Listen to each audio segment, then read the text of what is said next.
once again to the Thank You for Playing podcast, where we like to cover interesting topics and occasionally gaming news. I am Toro, and I am also accompanied by my great friend / co-host Lambo and DLJ. Yep. What's up, my dudes? How's it going today? Yo. What's up? Everything's going and well. Once again, your boys over here getting ready for my Vegas trip to do my Evo thing, and I'm pretty excited. Every time we turn around, you're going somewhere. You know, your boy out here. Your boy likes to travel a little bit. You know, I ain't got the most money in the world, but when I get that opportunity, I get second most on the move. You know what I'm saying? Hey, just make sure you let me live vicariously through you. Yep. So, all right, my guys. So what are we talking about today? I'm curious. Today, the topic is, what game did you know little to no information about and then played it, and then it happened to be an amazing game? Blow us away, huh? Yep. I can think of quite a few. I don't know who taking the mantle on this one, but I got quite a few. I don't know how many you're looking for, though. I got at least two that I'll go into discussion about. Take it away. Yeah. Oh, that's all you had to do was tell me. It's all you, so my I'm brother. Gonna crank. That's right, brother. I'm gonna crank it all the way back to I don't know what year. Let me see real quick. 1972. What year am I looking for? Let me see. I'm taking it all the way back to 2005. There is this hidden gem that was buried deep beneath the earth. I'm gonna shout out my good friend. He like a brother to me, A. Ratio Clemens. He has a great reputation of having me try games, and I don't want to play them initially, but he just convinced that he knows what genres and what type of games I like, and he hasn't missed the mark. And if it were not for him, this game I'm about to tell y'all about, I would have never ran across it, and I would have never have realized how great it was. The game I'm speaking of is Jade Empire. It is an Xbox exclusive, and it is the godfather of the Mass Effect series.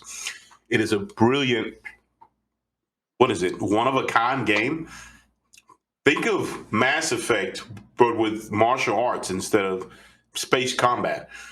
I'm glad you brought that up, because I'm going to ask you, what exactly do you mean with it being the godfather of Mass Effect? Because it was developed by the same company that made Mass Effect. And if Jade Empire didn't get such a positive, reception, Mass Effect would not have happened. And that's why a lot of diehard Jade Empire fans, such as myself, we feel betrayed because they keep saying, we haven't forgot about you, Jade Empire fans. We got something cooking up for you, and they still haven't released one. They rumored that they were going to come out with a Jade Empire 2, but it got put on the bookshelf. Sound like they straight forgot about y'all. Yeah, unfortunately for us. Unfortunately for you and me, we know that feeling all too well. Oh, yeah, for sure. So, Jade Empire, I'll give you a brief description of it. Yeah. What's it about? Well, first off, it has a brilliant character creator. You're not stuck with one protagonist. There is, I'll take it back. It's not a character creator. They have pre-made characters that you can choose from. But whichever one you choose, they all have the same story. In this game, the protagonist is mute in the dialogue choices, but when they fight, you'll hear them talk, damage noises or calling out their attacks. You're a prodigy martial arts student. The students, some admire you, some are jealous of you because they feel like the master gives you more training time than them. The master considers you his prodigy, and they feel like that he shows tender love and care to you, and you learn all the good techniques. There's reason behind that. I don't want to spoil the game, but the game, you go through many different areas and you help people along the way, or you can be evil. It has the good and bad factor. If you decide to be good, it's called open palm. If you decide to go down the bad path, it's called the way of the closed fist. I've beaten that game maybe like 50 times, maybe probably more than that.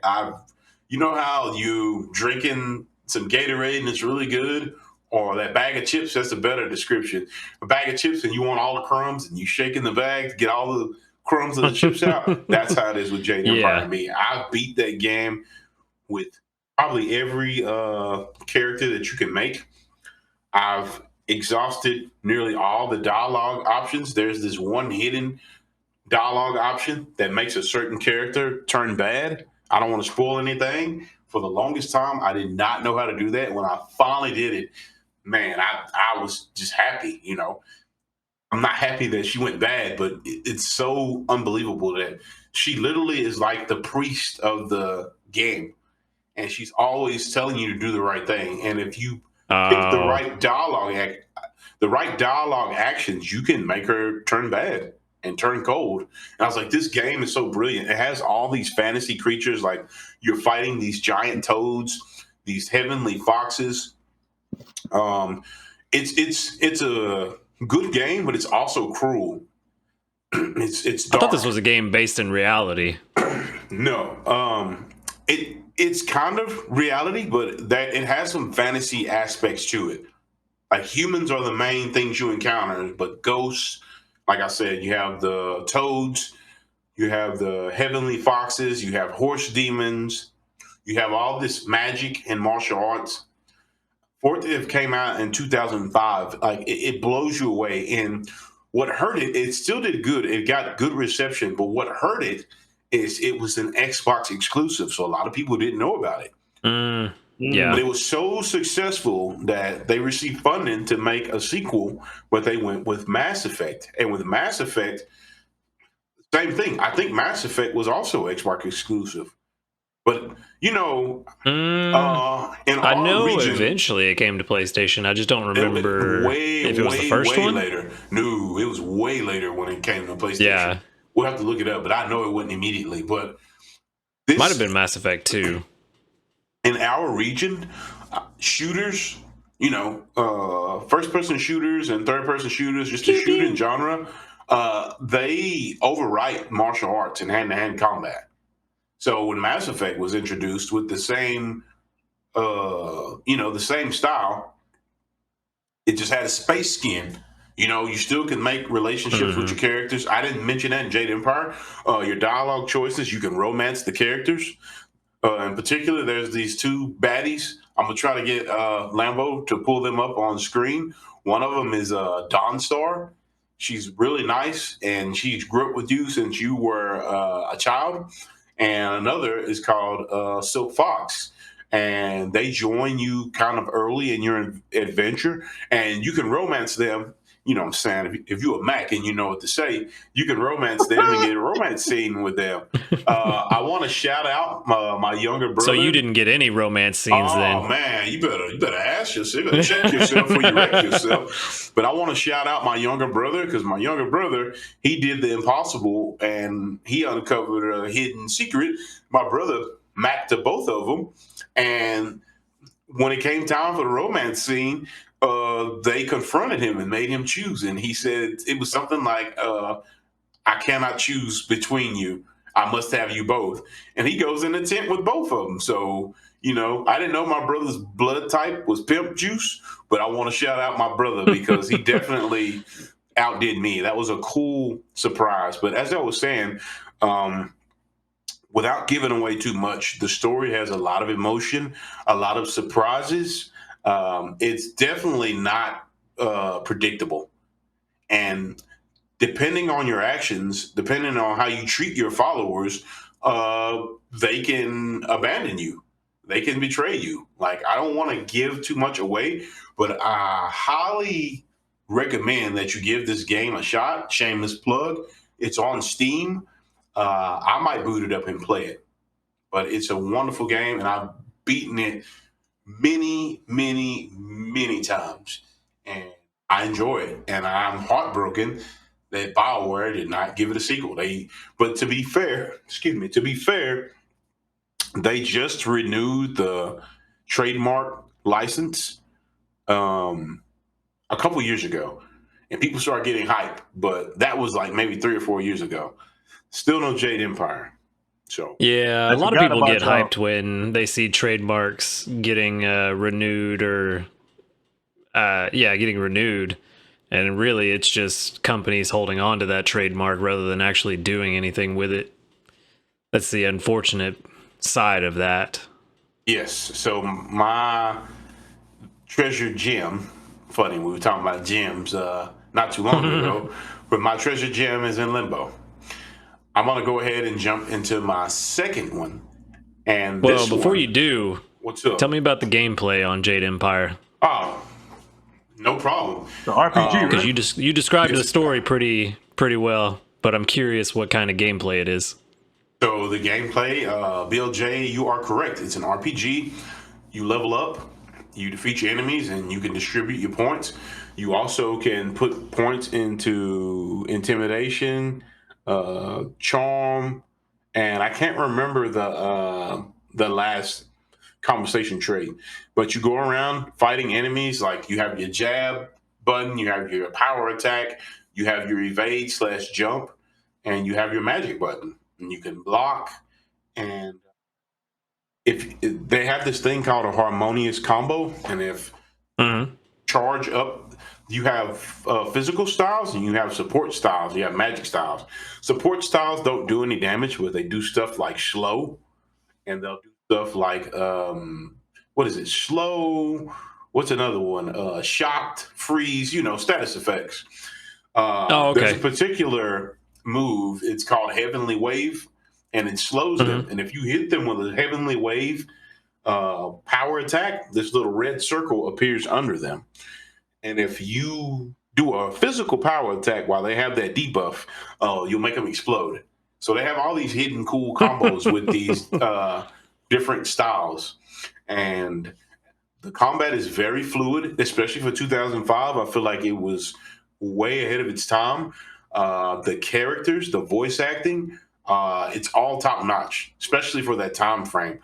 Spoiler alert, cover your Oh, ears. well, that's I not do saying want a to talk lot. about this. I want to talk about this one part because I love this game so much. Now that Lambo has me elaborating on it, there is this part in the game to where you're in this underground fight club and you have to fight your way up the ranks to fight the champion. You meet someone in there. She's a very honorable swordswoman. Her name is Crimson Kana, and she's a very tough opponent. And you can either fight her the honorable way or this dark merchant. He tells you that he doesn't want to take any chance of Crimson Kana winning the tournament, and he slips you this vial and he tells you to put in her drink. And this is why I was telling you the game is dark, because you can either warn Crimson Kana that they're trying to poison her and y'all fight fairly, or you can slip that vial in her drink and you fight her and she's breathing hard and she's pale and she has like one hit left and you kill her and she dies. And a cool Easter egg about that, if you kill her, there's this nice lady who sells wares. She sells you items. She's blind, but somehow she knows that you killed her with poison. And she's like, away from my table. I have nothing to do with you, murderer. Your consequences have actions in that game. And I know what you did.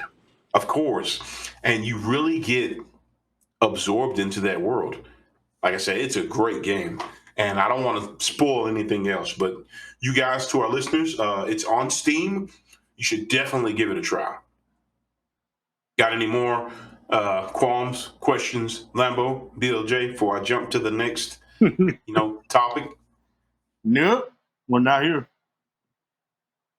Nope, no qualms. Already.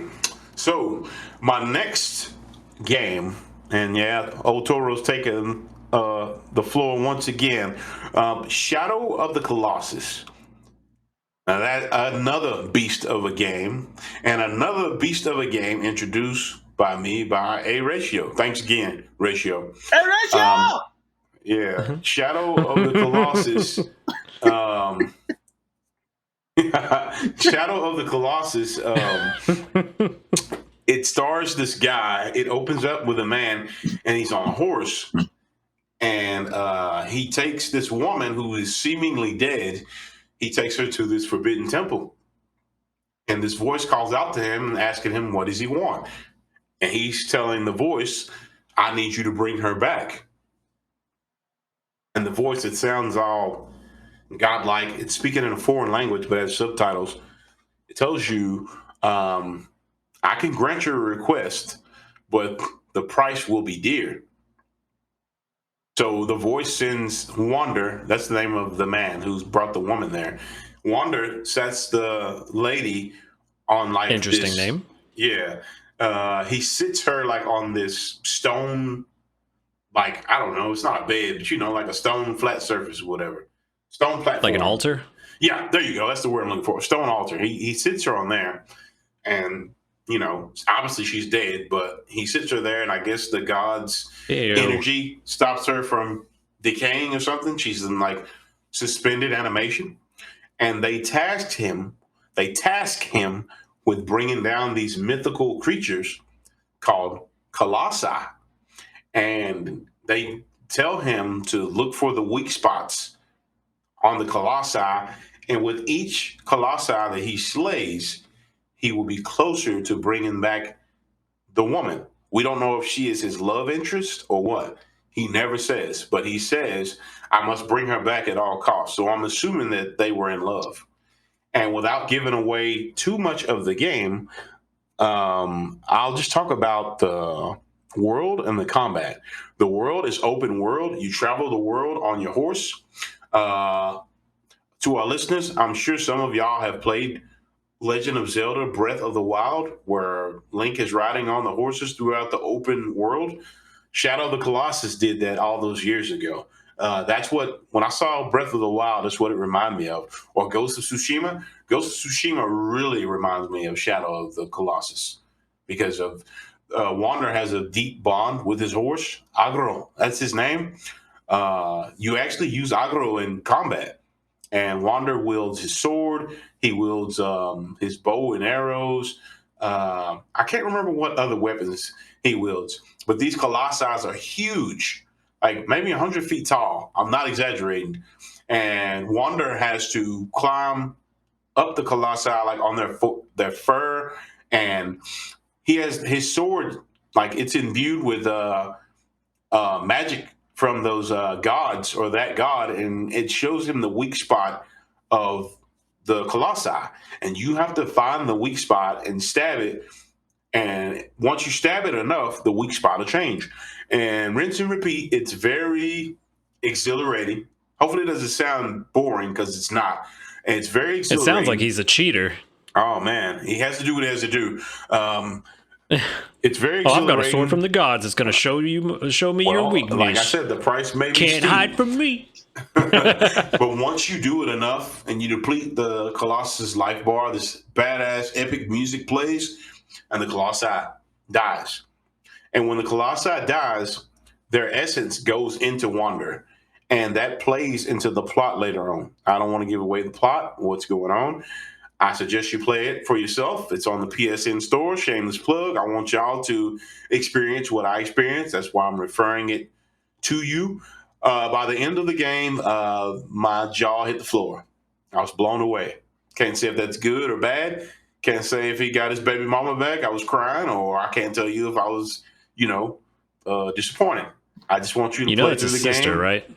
And well, not that I know of. I didn't know there was a sister, but yeah. You just made it weird. Oh no, not at all. I didn't. That's to my ignorance. I didn't know. So, I'm just fucking with you. I don't know. Okay, yeah, I was going to say, because that's definitely not his sister. But I want y'all to play the game and tell me what you think.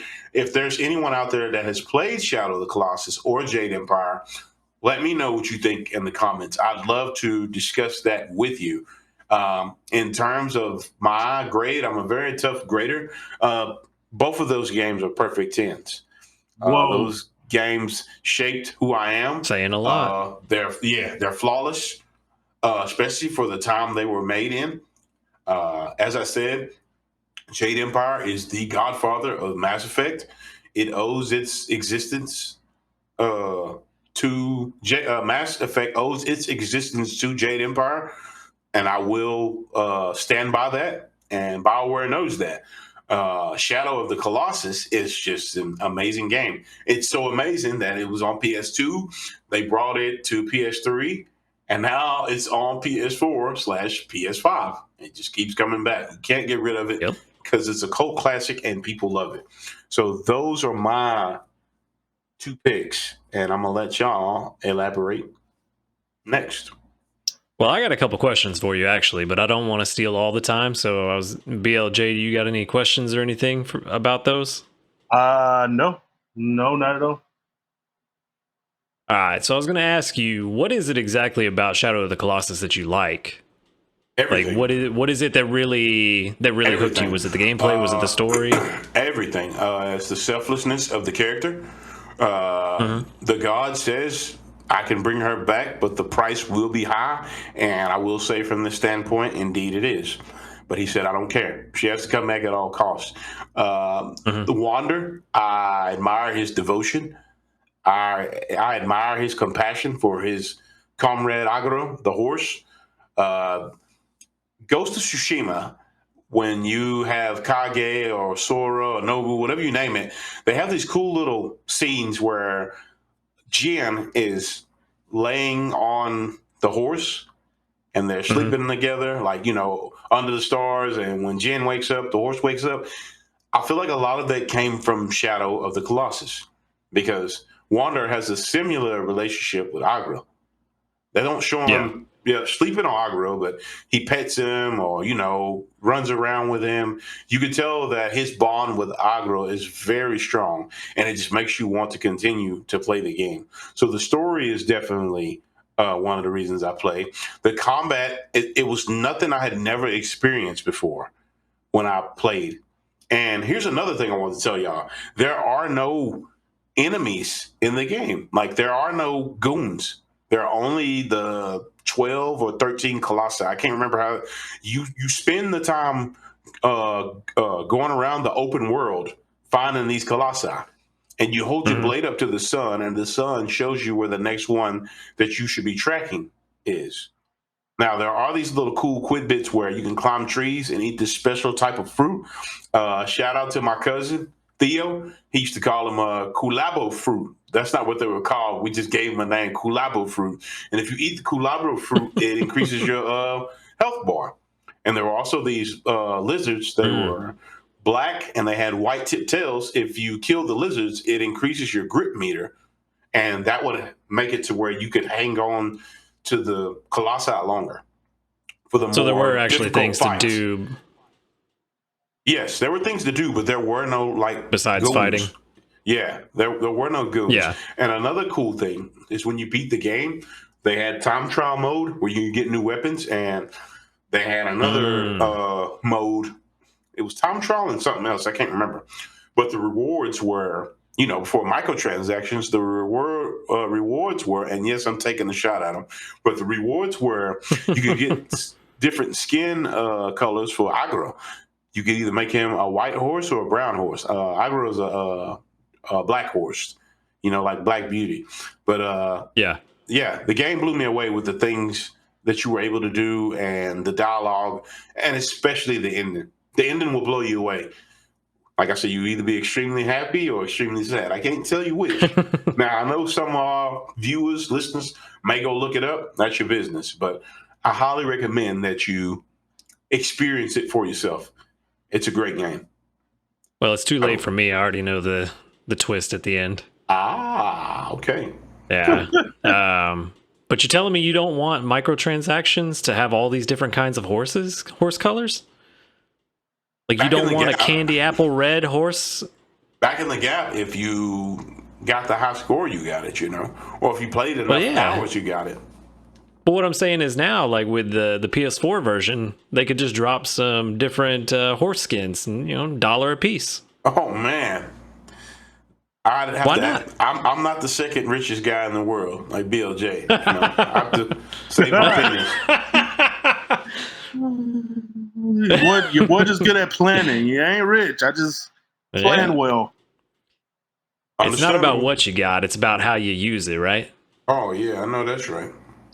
Yep. But nah, the other question I was going to ask you is, if they were to make a sequel to Shadow of the Colossus, and let's say you had some kind of sway in how the game was made, what would you have them do? This is going to maybe be a controversial answer, but I don't think there should be a sequel. I think that should be it. I think it's fine as is. Fair enough. Whether I was extremely happy and I don't want them ruining my happiness, or I was extremely devastated and I don't want them to damage me more. I feel like whoever wrote that story was compassionate, and I feel like they had a vast imagination and they knew exactly what they were doing when they wrote that story. That story spoke to me on a whole nother level. Made my third eye open up and glow blue. I had to, sit in the dark. Yeah. What just happened, So I don't want this new woke mind frame. Not taking shots at anybody, but I don't want none of that. Sounds like a couple shots. Classic tale. Well, it is what it is. A mighty Toro. So they say what they want, but I don't want this precious gem of a story being tainted by nonsense. And I feel like this story is amazing. I guess I need to clarify a little bit more. I mean, more of a sequel with a whole new cast of characters, not using the same characters that you had already. Again, even though you say that, I don't want a copycat. I don't want more Colossi. I feel like that's a one and done. Because I feel like the new cast wouldn't stack up to the original game. That's like a what is that? An invaluable. It's kind of like the Master Sword. Like, how would fans of the Legend of Zelda feel if it was a sword more powerful than the Master Sword? That's why in every Zelda game, it's always the Master Sword that can vanquish Ganon, not the new one, And I feel with Shadow of the Colossus, you'd think he'd have broken that sword by now. Yeah, but with the power of the Hyrulean ancestors, it doesn't break. Well, by your powers combined. Yeah, that. But Shadow of the Colossus, I think you were better off asking about Jade Empire. I could definitely see a Jade Empire sequel. Oh, you'd rather see a Jade Empire sequel? Yes, now that's fine. But because would you have it follow the same character? No, without too much spoiling context, the main antagonist, I don't think that they're coming back, and I feel like that our main protagonists, they deserve the peace that they fought so hard for, them and their crew, or the bad ending. Like, remember, I told you in Jade Empire it could be good or bad, and I feel like that whatever that we choose, I feel like they deserved it. So, like, if we had a sequel to Jade Empire, I would want it to be in another land. I want it to be in another land, and the enemies could come back. I would love to see the Heavenly Foxes, the Horse Demons. Maybe the Force of Evil came back, maybe 1,000 years later, something like that, or maybe not. What do you mean long, another maybe land? 2 years. Another land. What do you mean? It could happen in another place, not Tien's Landing. Like another country? No, this is a fantasy setting. It's not like in China. Oh, gotcha. You know okay. I mean? Yeah. So if it happened in another land, another cool idea of Jade Empire is it could happen in this land and in the land at the same time. We just didn't know about it. Like BioWare could be like, hey, here's the sequel, but this happened exactly the same time that the other protagonist was fighting. You just didn't know. That would be brilliant. That would be pretty cool. Oh, okay. Yeah. I see what you're saying. Like a simultaneous, not simultaneous, concurrent story. Yeah. See, I would rock with that shit. But I see what you're saying. Yeah, I would like that. But as far as jumping back to Shadow of Colossus, no. That would be one of those things where if somebody was trying to put their filthy hands on the vault and undo the combination and get the Shadow of the Colossus script, I'd probably reach over there and smack their hand, like, get back. Sit down somewhere. Get somewhere and sit down. Well, I mean, so not just the video game industry, but Hollywood is really bad about moving forward with sequels for stories that don't need them. So I can completely respect. Should have never been made. Aladdin 2. Yeah. But Return of Jafar was pretty fire though.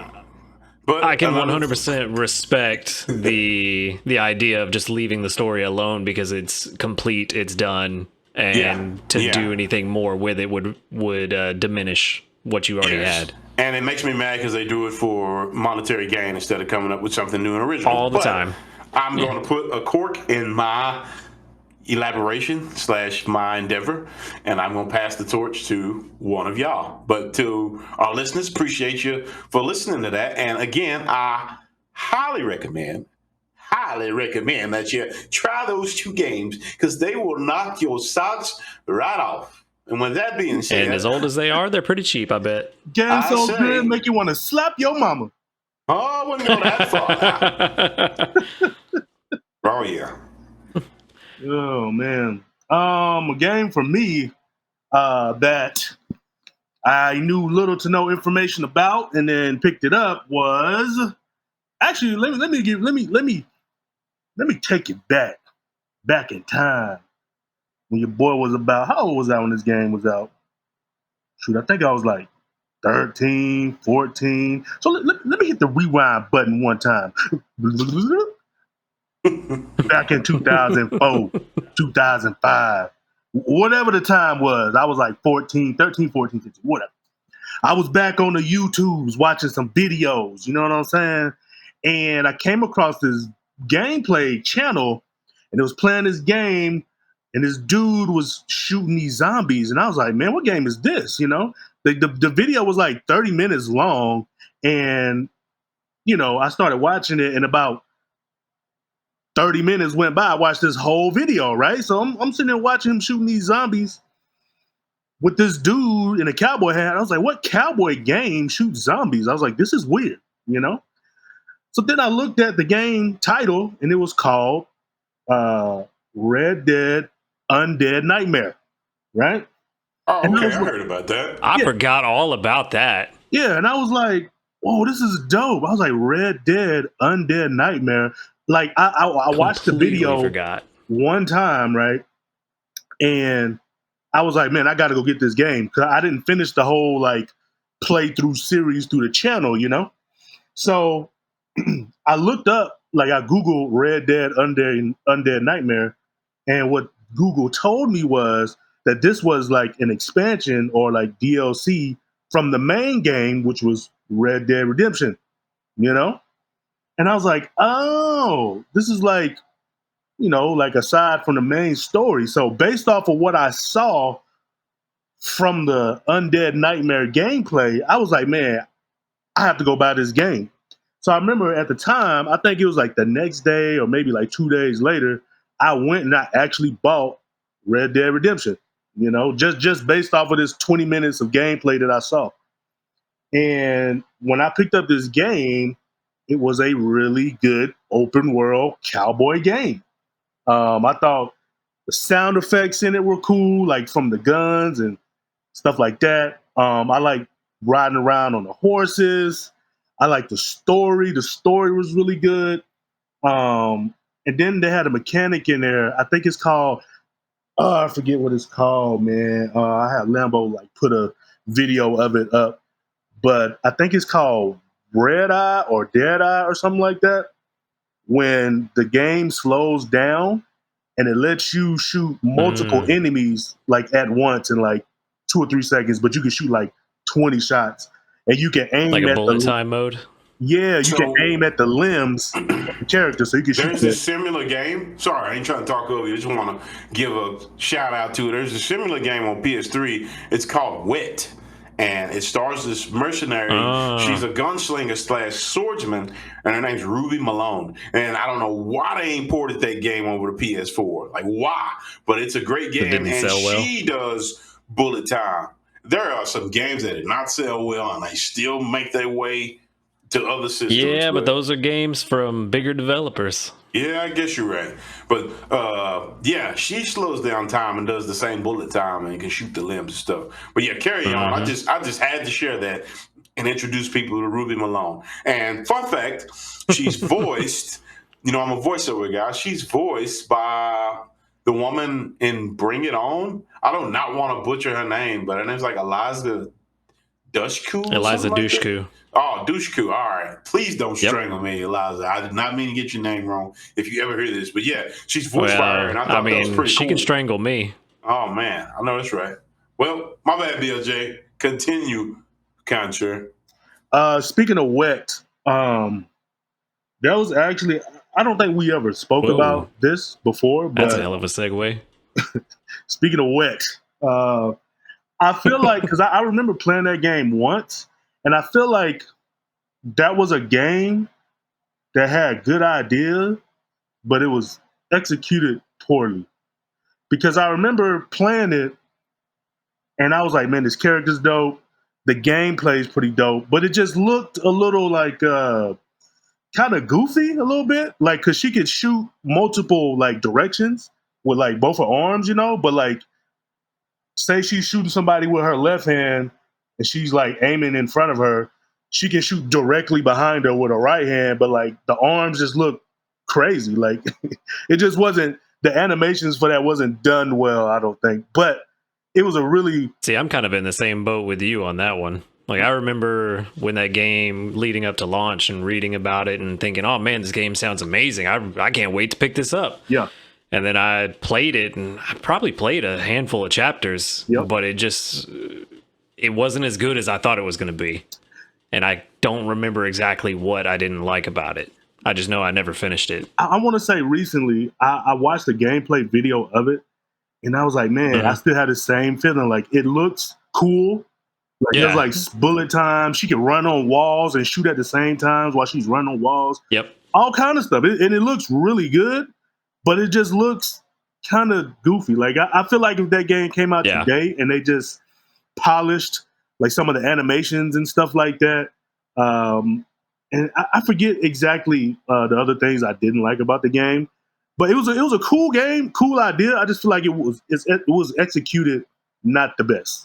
You know what I mean? Mm-hmm. But really good idea. I hope they either bring it back one day, like remake it, or maybe or something similar. Something similar, yeah. Because I would love a game like that. Like I'm a diehard fan of the action movies, over the top, shooting everybody, blood everywhere. Yeah. Like, I like that. And that's what that game offered. And on paper, it makes sense. Best. Yeah, yeah.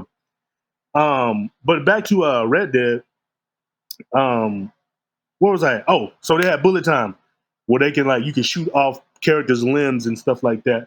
I saw all of that like in the gameplay, video and stuff, and I was hooked. So when I went and actually got the game, I thought the story was done well. It really had me like captured in the moment.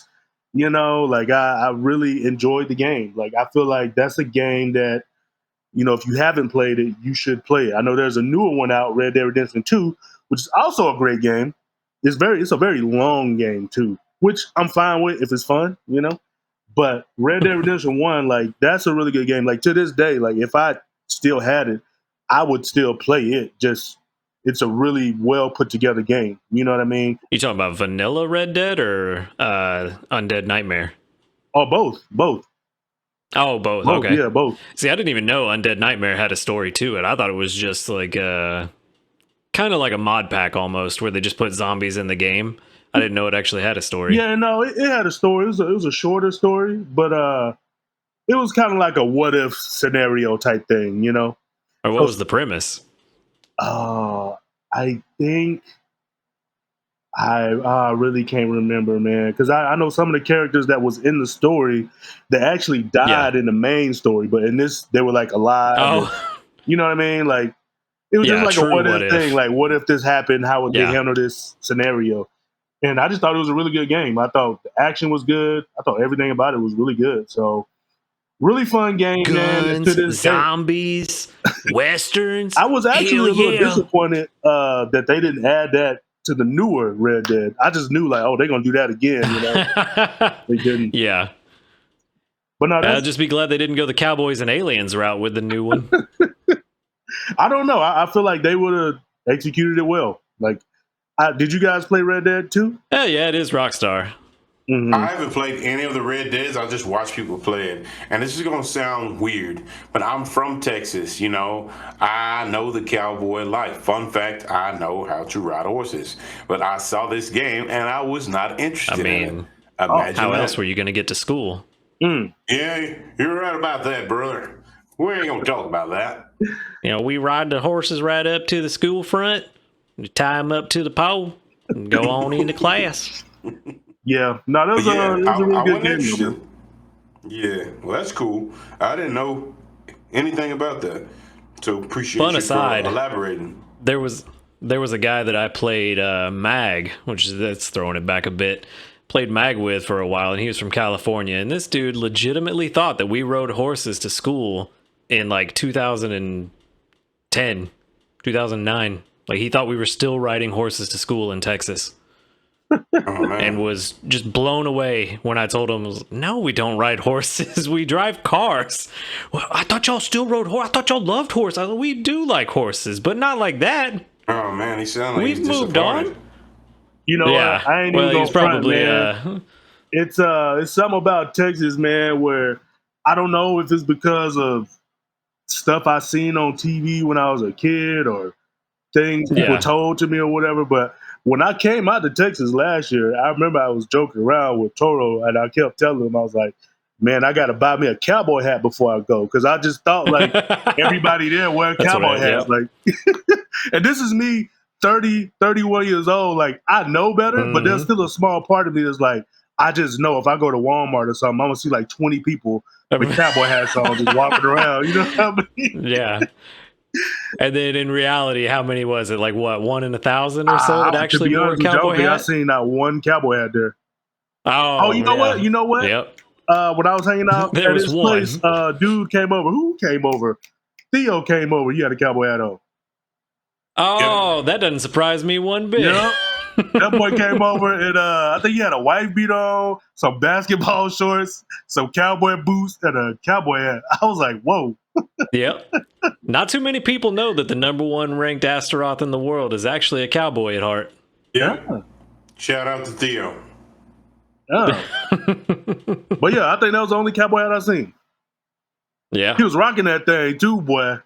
Did you see any horses? No. Actually, I think I see more horses here in Arizona than anywhere else I've ever. That's kind of funny. I was gonna say, I feel like I see more horses than cowboy hats around here. Just people randomly riding them through like little suburbs. Yeah. But we're getting way off topic now. Yeah, but anyways, that was my game though. It's our show. We can do what we want. It's all good. You right. What about you? What are they gonna do? What's Fire the game us? for you? Yeah, what are they gonna do? Man, for me, it was this little game called Starcraft. When I was in high school, I was probably, I didn't have my license yet, so I was probably like 15. And after school, my uncle would come and pick us up, and we'd go over to his house for a while, and then every now and then we'd go stay at his house for the night and get out of the house, get out of mom's hair for a bit, you know.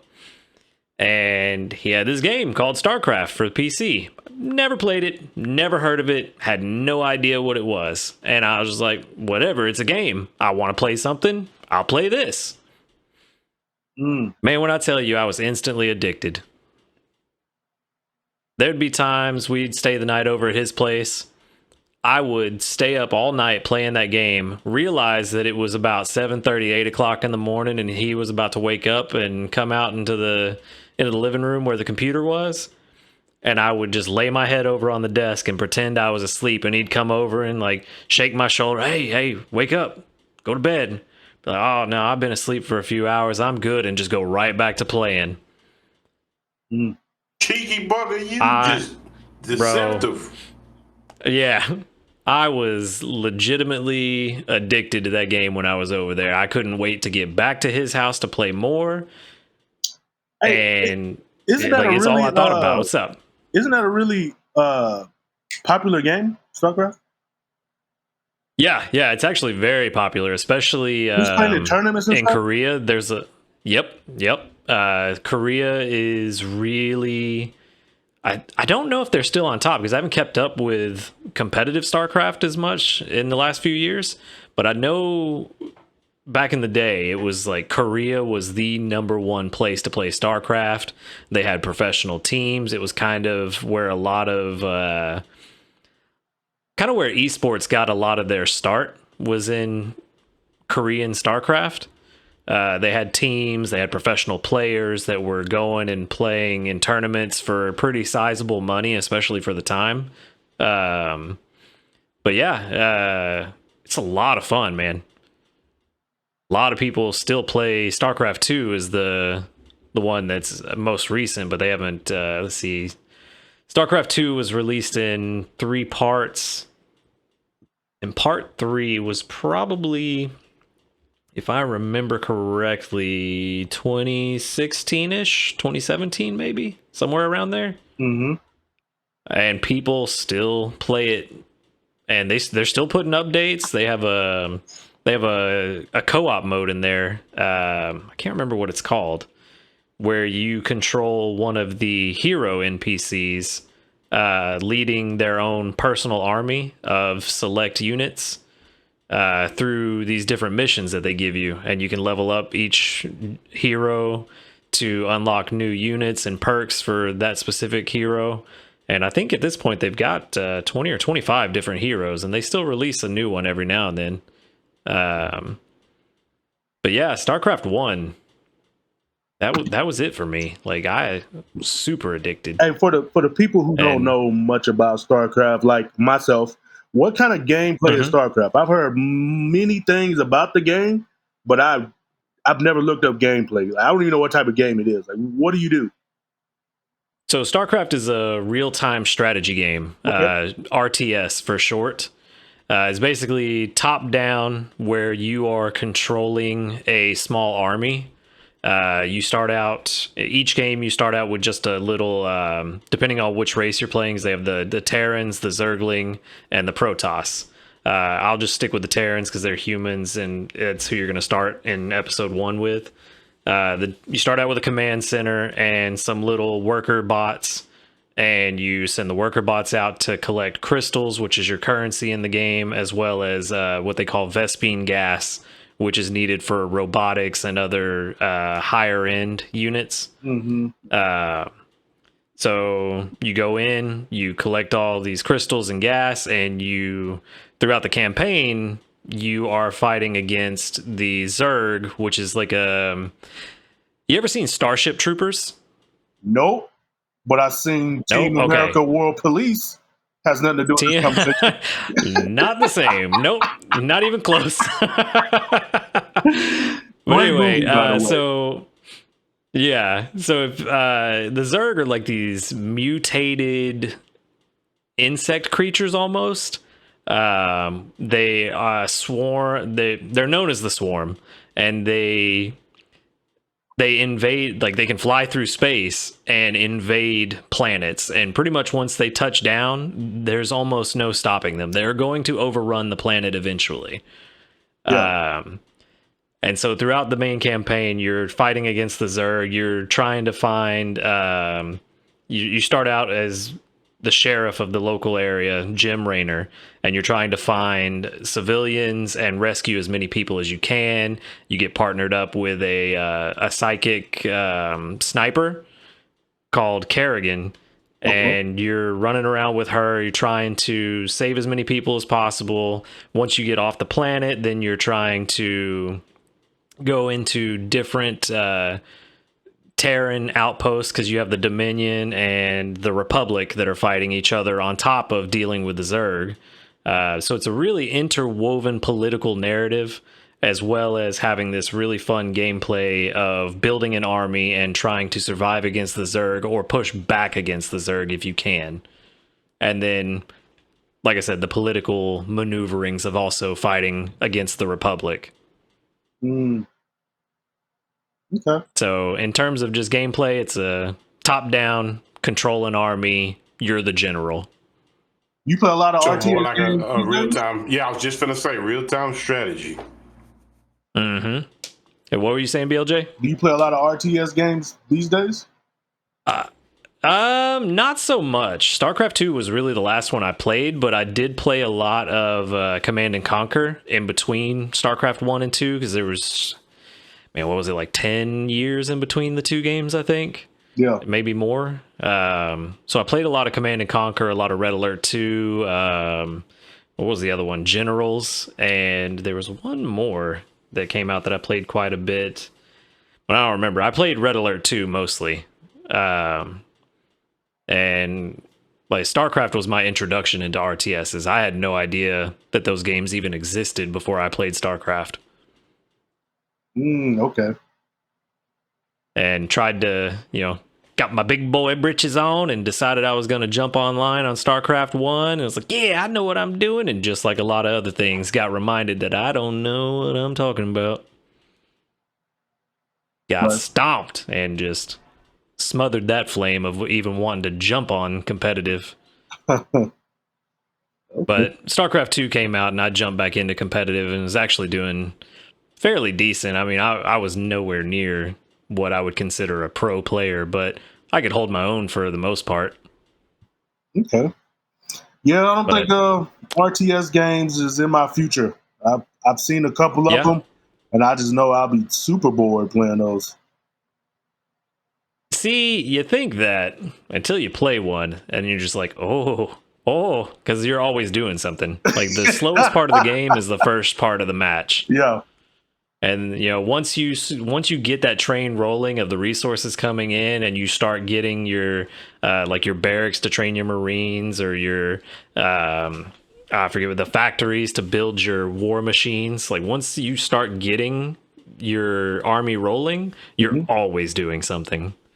Like they have in StarCraft 2, they keep track of a stat called APM, your actions per minute, and like a good APM, if I remember correctly, is like 100, 110.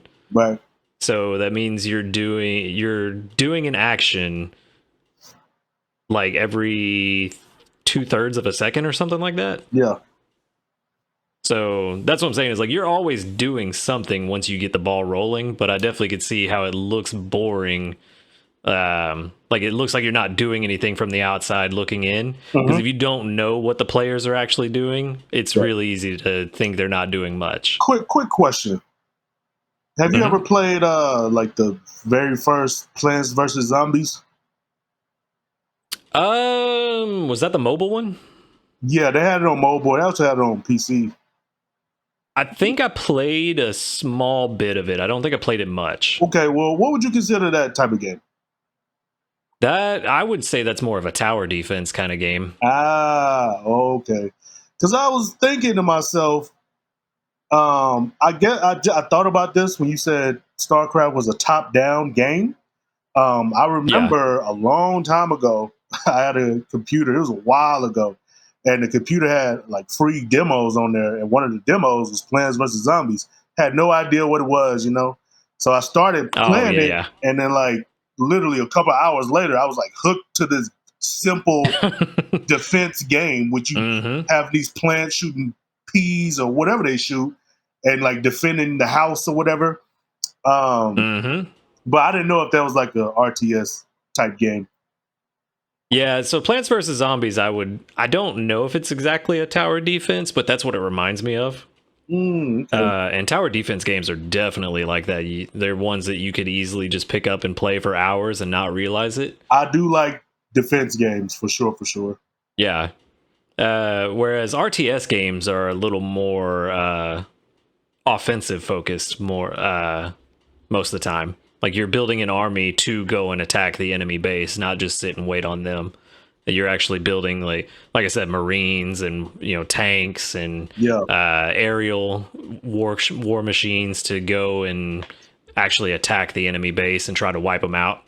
Like that is, if you're playing multiplayer StarCraft, that is the objective, is to go and wipe out the enemy. Either if you're playing free for all, wipe out all of the other enemies, or if you're playing on a team, because you can play up to 4v4, I think. To go wipe out the enemy team. Okay. But no, it's a lot of fun. And then you you get to play as, I brought up the 3 different races. You get to play the main story of StarCraft has 3 episodes, and each episode you play as a different race, so you get to see the war from the perspective of each race of people. Yeah. And then they also have their own unique way of playing. Like the Terrans are like I said, the ones you start out with in chapter 1. So they're very balanced and easy to pick up and understand and introduce you how to play, not only in RTS, but StarCraft. Then you play episode 2 as the Zerg, which when you play them, they're designed to swarm quickly. So you build units really fast, but they're weak. So they die quickly, but you can build a massive army very quickly and usually pretty cheap. Yeah. And then you have the Protoss, which are more like an advanced telekinetic alien race, that their units are a lot more expensive and require more resources to maintain, but they're going to hit harder and they're going to survive longer. Okay. So it's a trade-off, but each race is unique. And then with the expansion, they had 3 more episodes where you played as each race as well. And the story is really good. And even 15-year-old me, not really understanding political intrigue to the way I do now, was hooked into that game with all that political intrigue going on. Man, so you said so they still have updates to the one StarCraft game currently, right? So there's like no StarCraft 2 still gets updates. So there's no. How long has that game been out? Because part 1. When did part 1 come out? StarCraft 2 Wings of Liberty is what it was called. And it was so with StarCraft 1, they had the 3 episodes, and each episode was like 12 missions per race. Yeah. But then with StarCraft 2, they released it in 3 parts, and each part was basically an episode, but each episode was 30 or some odd missions. So the first part released July of 2010, Wings of Liberty. Okay. And then the second part was I'm drawing a Legacy of the Void. And that one was released in 2015, so I was a little off. And that was the last part that released, and they still update the game 7 years later. Wow. So yeah, there's still a lot 7 years. Yep, a lot of people still playing it. Lots of people still play that game. You could jump on and very quickly and easily find a match. Interesting. And like I said, there's the co-op missions as well, which are a lot of fun to jump in with a friend. And like I had a buddy of mine, me and him played a lot of the co-op missions together. So plenty of stuff to do outside of the main campaign too. And then the main campaign has different difficulty modes as well. So plenty of replay value as well as other things to do outside of the main campaign. Highly recommend it to anybody that's into RTSs, which if you are, you've probably played it already. But if you're not into RTSs, maybe give it a try. I think it might be free to play now. Okay. Was that the only game you had for the game with no information on, and you ended up liking it? Man, I got a couple more, but I don't know if y'all want me to go on for another hour. Oh, another hour, man. That's that might be for part 2, I guess. Yeah, I mean, one of them, me and Toro could easily talk about for an hour or 2. Can you give me a quick taste? Final Fantasy VII. Oh yeah, I had no idea. I had no idea what that game was, and it's very similar how I was introduced to it over at my uncle's house, and he had a PlayStation 1 with the demo disc. And Final Fantasy VII was on that demo disc. I played that demo probably 50 times, and then finally got my own copy of it. And here I am, a super Final Fantasy nerd ever since. Man, let's talk about how godlike demo discs used to be back in the day. I couldn't wait to open those. Oh yeah, bro! You know what else was on that demo disc? Medieval, Tony Hawk. Let's go. Parappa the Rapper. Yes. Because if I remember correctly, didn't you get a magazine and they were in the magazine? Yes, that's back before the world was greedy. Or they had a Pizza Hut. You get one from Pizza Hut, ordering a pizza. Yep. Like it was. Or actually, hold on. What was it? I'm slightly mistaken. It wasn't a demo disc that had a Final Fantasy VII on it. It was he actually had a copy of the game. The demo disc is where I was introduced to Parappa the Rapper, and there was some kind of mech fighter, like arcade fighter, that was on there, and I can never remember the name of it. I've looked it up several times. I've never been able to find it, but there was a mech fighter on there where you get to customize your own mech and just jump into an arena and fight other custom mechs. So was that, what system was that? PlayStation 1. Okay, that might be Armored Core, what you talking about, but they had another mech fighter, Sega Saturn. Me and my brother called it the Sega Screamer disc, and we literally treated that demo disc as a game. Let's play Sega Screamers. That's what we called it. Yeah, and it had demos, but it was this one game called Three Dirty Dwarves. Man, those dudes were so cool. They would go around fighting stuff and destroying buildings with Hold on, you bats said and Three baseball. Dirty Dwarves? Yes, that's the name of the game. That mug is badass. And the mech game was called Virtual On, and that was legit too. But carry on. Virtual On? Virtual, like virtual reality, Virtual On. For the Sega Saturn. Hold on. That mug. When you start the Virtual match, Arm. No, Virtual On, like O-N, Virtual On. Oh. Yeah, there you go. Let me see. Maybe this is it. Now, No, that wasn't it. Like, get ready. It's very similar. Cool. It's very similar in how they drop you into an arena, and let you fight like one-on-one. But yeah, that one wasn't it. I remember there was a wooded forest type area where they drop you in and you could knock the trees over while you were fighting. But I just can't find that game. I have no idea what it's called. I just remember the mech fighting one-on-one. And like I said, Parappa the Rapper, Intelligent Cube was another one that was on that disc. Intelligent Cube. Yep. That's a name for you. Yeah. It was just a puzzle game, but it was super addicting. And I couldn't tell you why. Yeah, those used to be the thing back in the day, man. I remember like being so young, and you would get a demo disc, and it was almost like you got a brand new game. Like, man, I can't wait to see what 7 games are on here. And there used to be a lot of demos on them too. Yeah. Yeah, the one that my uncle had was like 15 demos, I think. I want to say it was like a 3x5 grid on the main menu. Yeah. Or maybe 3x4 or something. But yeah, there was a ton of games on there. And it wasn't like you got one level per game either. Like, you got a pretty decent amount of the game to play that could easily take 30 minutes to an hour. Yeah. No, I remember those for sure. Those were good times. Good times. Yeah, back in my day, back in my day, Sonny, you get in your magazines. Back in my day, we used to play the PlayStation games. Grandpa, what's a PlayStation? Whoa, I'm about to stop you right there, Chief. No, man, that was it though. There was one more that was one of my forgotten gems that I don't hear a lot of people talking about. It was Jersey Devil was another one that I got introduced to over at my uncle's house. He had a copy of that game, and I played the hell out of it. It was fun. I never heard that one. Man, Jersey Devil was like a 3D platformer, kind of like Mario 64. But it had this like cartoony Halloween theme to it. Yep, never heard that one. But yeah, and it was I want to say it was like a T-rated game, or should have been a T-rated game, because it wasn't really for kids, but a kid could probably play it and be okay. And the game was called Jersey Devil, and you think kids can play this? Yep, Jersey Devil.